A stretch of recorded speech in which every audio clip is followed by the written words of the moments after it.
আসসালামু আলাইকুম রহমতুল্লাহি ওবরকাতুহু। সম্মানিত দর্শক, অতি সম্প্রতি বিবিসি বাংলা শেখ হাসিনার দেশে ফেরত আসা নিয়ে একটি কনটেন্ট তৈরি করেছে। শিরোনামটি ছিল এরকম যে শেখ হাসিনার দেশে ফেরা, তিনি চাইলে কি বাংলাদেশে আসতে পারবেন কি পারবেন না।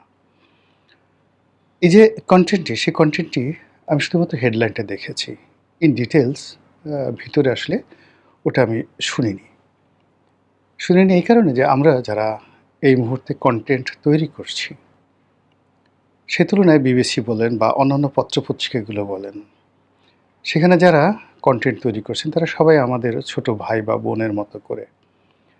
কাজেই এই বর্তমান জামানাতে সেটা বাংলাদেশের সেই 'প্রথম আলো' হোক, 'ডেইলি স্টার' হোক, বিবিসি হোক, ভারতের আনন্দবাজার হোক, মানে যারাই কনটেন্ট তৈরি করেন, কনটেন্টের ধরন দেখেই আমরা অনেকে বুঝতে পারি যে আসলে সেখানে তারা আসলে কী বলতে চাচ্ছে।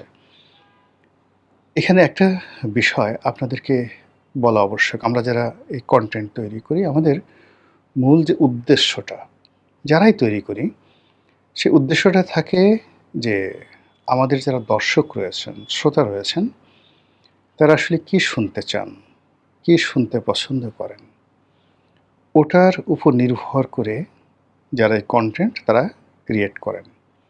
যেমন আমার খুব ইচ্ছা ছিল, ভীষণ রকম ইচ্ছা ছিল যে যদি আমার এই ইউটিউব যে পেজটি রয়েছে এখানে 1 মিলিয়ন আপনার পূর্ণ হয়। আমার একটা নিয়ত ছিল যে 1 মিলিয়ন পূর্ণ হলে আমি এই সমস্ত কনটেন্ট তৈরি করব না। আমি দার্শনিকতা নিয়ে, তারপর আ অনেকটা যাকে বলা হয় জীবনের সফলতা, ব্যর্থতা, যে বিষয়গুলো আমি সফল হয়েছি বা আমি ব্যর্থ হয়েছি, যেগুলো আপনার জন্য বা অন্য কোনো দর্শকদের জন্য প্রয়োজন হবে।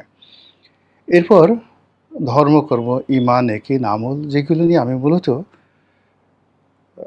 বহু বছর সাধনা করেছি, প্র্যাকটিস করেছি, মানে আমল করেছি এবং আমল করার পরে ইবাদতের যে সৌন্দর্য, সেই সৌন্দর্যটা অনুধাবন করেছি।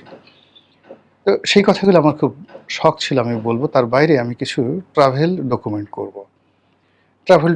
এবং আমার এও ছিল যে এগুলো আমি তখন মনিটাইজ করব না। এমনি জাস্ট এগুলো ছেড়ে দেব যেন মানুষজন দেখতে পারে।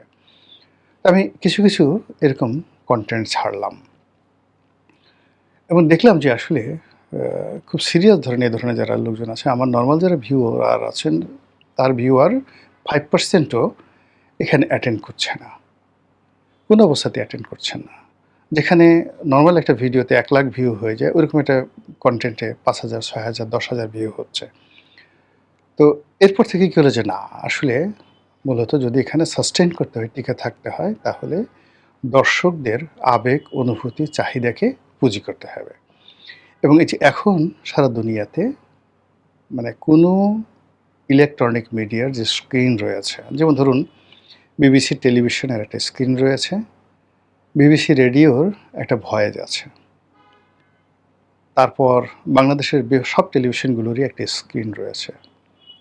এটা এখন আর কেউ মানে যেকে বলা হয় যে আজ থেকে ঠিক ১০ বছর আগে যখন একটা টেলিভিশন টক শো হতো, যেখানে অন স্ক্রিনে এটা যখন দেখানো হতো, ১০ লাখ ১৫ লাখ লোক সরাসরি এটা দেখতেন।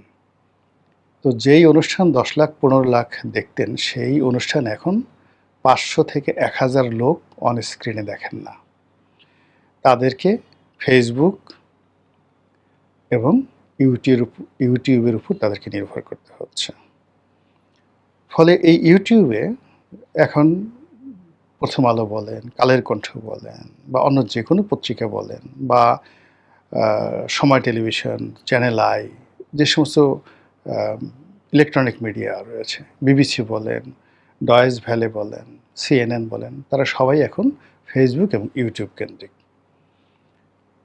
নরেন্দ্র মোদী থেকে শুরু করে ডোনাল্ড ট্রাম্প থেকে শুরু করে শেখ হাসিনা থেকে শুরু করে তারেক রহমান সাহেব, প্রায় সবাইকেই এখন ইউটিউব নিয়ে আর ফেসবুক নিয়ে ব্যস্ত থাকতে হচ্ছে তাদের সরকারি কর্মকাণ্ডকে প্রচার এবং প্রসার করার জন্য। এখন যে পত্রিকাগুলো ধরুন ৫ লাখ ছাপানো হতো, 5 লাখ ছাপ তো বাংলাদেশের প্রেক্ষাপটে, এবং আমি সেই সকল পত্রিকায় লিখেছি।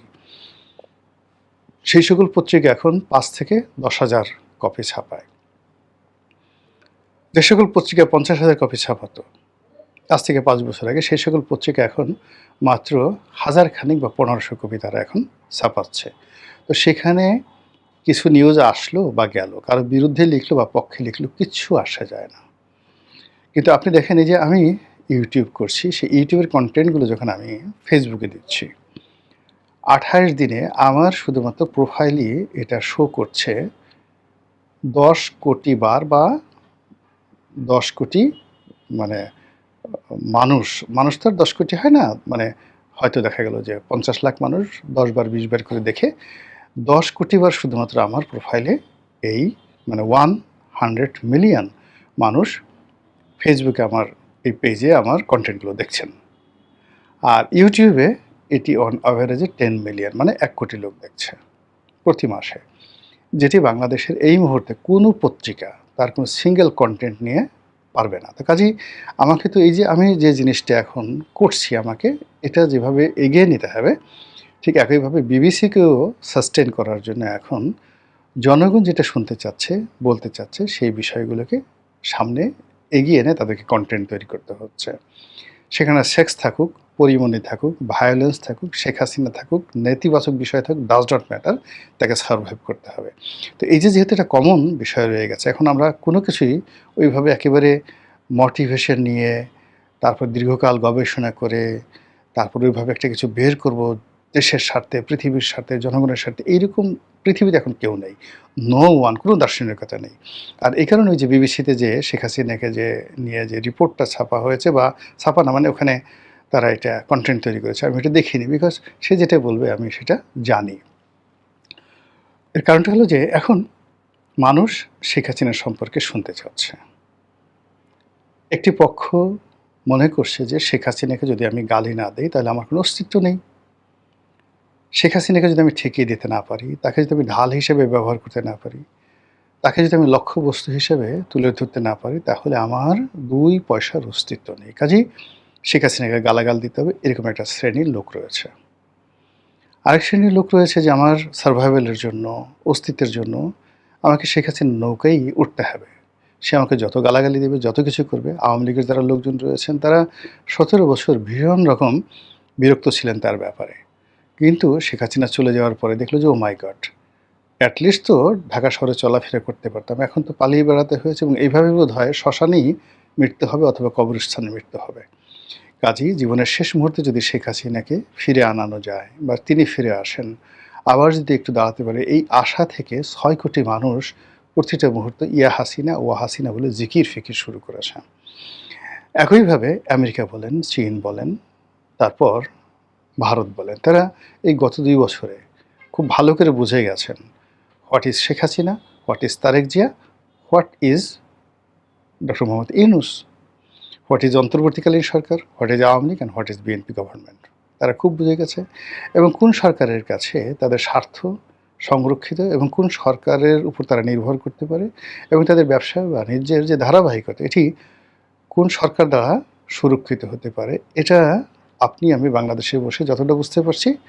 মনে করেন যে লন্ডন, আমেরিকা, কানাডা, দিল্লি, তারা ওখানে যারা বসবাস করেন, তারা আপনার আমার মতো লেদু-গেদু ধলা নয়, তারা আরও অনেক গবেষণা করেন, ফলে তারা খুব ভালো করে বুঝতে পারছেন। তো বুঝতে পারার কারণে কি হচ্ছে, আন্তর্জাতিক অঙ্গনেও শেখ হাসিনাকে নিয়ে কিন্তু আলোচনা হচ্ছে। কি আলোচনা হচ্ছে এটা আশা করি ইন ডিটেলস বলার দরকার নাই। তো সেই ক্ষেত্রে কি হলো, এই যে শেখ হাসিনাকে কেন্দ্র করে তার পক্ষের লোকের যে আওয়াজ, এটি যদি উহ আহ ইয়ে হাসিনা ওয়া হাসিনা দৈনিক 100 বার হয়, 50 বার হয়, 10 বার হয়, 6 কোটি মানুষ আওয়াজ করলে কত হয়? আবার তার বিপক্ষের যে 6 কোটি মানুষ, সেই 6 কোটি মানুষের মধ্যে অন্তত 1 কোটি মানুষ যদি মনে করে আমাদের অস্তিত্বের জন্য গালাগালি, শেখ হাসিনাকে গালাগালি করা আমাদের জন্য এই মুহূর্তে বেঁচে থাকার অবলম্বন, কাজেই গালাগালি করতে হবে। 1 কোটি মানুষ ডেইলি 10 বার করে গালাগালি করলে ডেইলি 10 কোটি বার গালাগালি হচ্ছে। ফলে এই বাংলাদেশে সেই টেকনাফ থেকে তেঁতুলিয়া পর্যন্ত শেখ হাসিনা বিরোধী ৬ কোটি মানুষের মধ্যে ১ কোটি মানুষ তাকে গালাগাল করছে। বাকি গালাগালি করছে না, মনে, মনে চিন্তা ভাবনা করছে, করবে কি করবে না বা আচ্ছা ঠিক আছে সে তো নাই, রিল্যাক্স। কিন্তু ১ কোটি লোক খুব যাকে বলা হয় একেবারে রেজিস্ট অবস্থায় তারা এই গালাগালিকে পেশা হিসেবে নিয়েছে। আর ৬ কোটি লোক তাদের বেঁচে থাকার অবলম্বন হিসেবে দীর্ঘশ্বাস ছাড়ছে, ইয়া হাসিনা ওয়া হাসিনা। ফলে আপনি চিন্তা করেন কত শত কোটি বার প্রতিদিন শেখ হাসিনার নাম আলোচিত হচ্ছে। এই আলোচনার মধ্যেই যখন আমরা কনটেন্ট তৈরি করি, বিবিসি কনটেন্ট তৈরি করে, তখনই ওই যে প্রতিপক্ষ ১ কোটি লোক তারা দেখে যে রনি সাহেব কী বলল? তার পক্ষের কোনো যুক্তি আছে কিনা, বিপক্ষের কোনো যুক্তি আছে কিনা, বিবিসি কী বলল? বা ওই যে শেখ হাসিনার ৬ কোটি লোক আছে তারা খুঁজতে থাকে সে কী বলল? আর এটা বলার সঙ্গে, সঙ্গে পুরো মিডিয়াতে এটার একটা ইলেকট্রনিক মিডিয়াতে এটা একটা ট্রেন্ডিং শুরু হয়ে যায়। আপনি শেখ হাসিনা লিখে কোনো একটা জিনিস দেওয়ার সাথে, সাথে সেটা ট্রেন্ডিং হয়ে যাচ্ছে। এই কারণে বিবিসি এই শেখ হাসিনাকে নিয়ে বারবার প্রতিবেদন বা আমরা বারবার কনটেন্ট তৈরি করতে বাধ্য হচ্ছি। এখন প্রসঙ্গে আসি। ডিসেম্বর মাসে তিনি যেটা বিবিসি বলছে, সেটা আমি বলি যে তিনি ইচ্ছা করলে আসতে পারবেন? যে না ঠিক আছে আমি ইচ্ছামতো ঢুকে যাব। তারপরে আ তার বাংলাদেশে গিয়ে আমি বিচার মোকাবেলা করব ইতিবাচক অর্থে। একেবারে সরাসরি আমি এয়ারপোর্টে আসলাম বা সীমান্তে আসলাম লোকজন সহকারে, বিদেশি সাংবাদিক সহকারে বিসমিল্লাহ বলে আল্লাহু আকবার বলে ঢুকে গেলাম। এটা আমার মাতৃভূমি। যেভাবে তিনি ১৯৮১ সালে এসেছেন, যেভাবে তার পিতা এসেছেন, যেভাবে তারেক রহমান সাহেব এসেছেন, সেভাবে কি শেখ হাসিনা আসতে পারবেন? প্রথমত ইন জেনারেল যদি ধরেন তাহলে এটা সম্ভব নয়। একেবারে সম্ভব না। এটা উনি আসতে পারবেন না। তাহলে কি তিনি আদৌ আসতে পারবেন? হ্যাঁ, উনি আসতে পারবেন।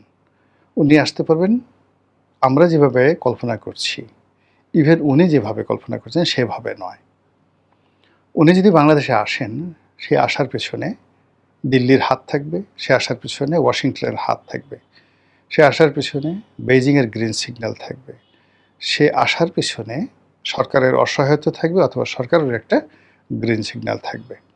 এই সমন্বয়গুলো না হলে তার ডিসেম্বর মাসে আসা বা ইভেন অনেকে বলে সেপ্টেম্বর মাসে তিনি আসতে পারেন, কোনো আশাটাই হয়তো সম্ভব হবে না। আবার তিনি যদি আসেন তাহলে সেই আশাটা মানে এদেশের রাজনীতিতে রীতিমতো একটা সুনামি বয়ে নিয়ে আসবে। মহান আল্লাহ আমাদের সবাইকে হিদায়াত দান করুন এবং হেফাজত করুন। আসসালামু আলাইকুম ওয়া রাহমাতুল্লাহি ওয়া বারাকাতুহু।